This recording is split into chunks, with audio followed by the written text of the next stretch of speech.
দর্শক, মেহেরপুর জেলার সবের পক্ষ থেকে সবাইকে শুভেচ্ছা অভিনন্দন। আমি মোহাম্মদ আল মাসুম। আপনাদেরকে আজ নিয়ে এসেছি মেহেরপুর স্বপ্নসই পার্কে।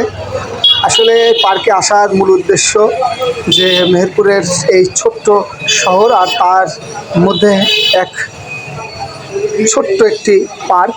এই পার্কে একটু স্বস্তির জন্য মেহেরপুর শহরের ছোট ছোট কচি সোনামণিরা এই পার্কে আসে এবং খেলাধুলা করে এবং সকলেই তাদের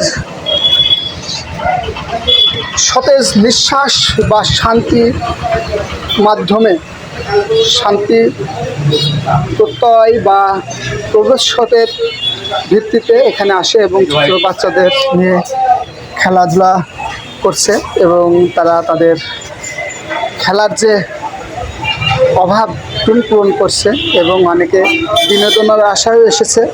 দর্শক, আসলে আপনারা যারা এই মেহেরপুরের স্বপ্নসই পার্কে আসেননি, আপনাদের ছোট ছোট সোনামণিদের নিয়ে অবশ্যই পার্কে আসেন এবং এই পার্কের ভিতরটি দেখে যান এবং মনোরম সুন্দর পরিবেশ।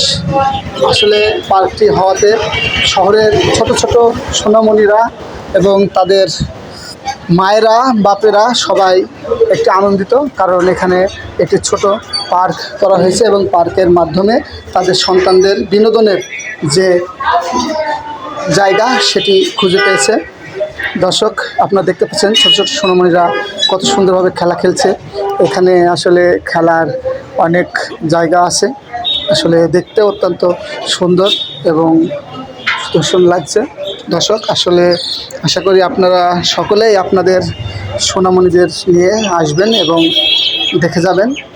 আর সেই সাথে আরও আপনাদের বলতে চাই, এটা এক সময় বাস স্ট্যান্ড ছিল, সেটাকে পুনর্বাসন করা হয়েছে। করার পরে এখানে নতুন করে এই স্বপ্নসই পার্ক তৈরি করা হয়েছে। আপনারা দেখতে পাচ্ছেন যে মেয়েরা এবং ছেলেরা কি সুন্দরভাবে এই যে খেলাধুলা খেলছে, যা দেখে প্রতিটি বাবা মায়ের আত্মীয় স্বজন বড় ভাই বোনদের দেখতে ভালো লাগবে এবং এরা সব এখানকারই আশেপাশে, কিন্তু সন্ধ্যার আগ মুহূর্তে ঠিক সবাই হাজির হয়ে যায়। ঠিক বিকালের দিকে আসরের নামাজ পর সবাই এখানে আসে এবং দেখে।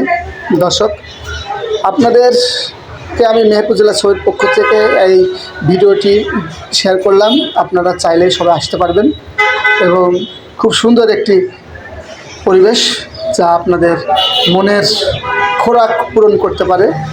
ধন্যবাদ সবাইকে। আশা করি সকলে আমাদের সঙ্গে থাকবেন, সুন্দর থাকবেন, সুস্থ থাকবেন, এই আশা ব্যক্ত করেই আমি আজকের মতন এই বিদায় নিচ্ছি। আর আপনাদের কাছে আমার রিকোয়েস্ট, আপনারা আমাদের পেজটি লাইক, কমেন্ট, শেয়ার করবেন। ধন্যবাদ। আসসালামু আলাইকুম।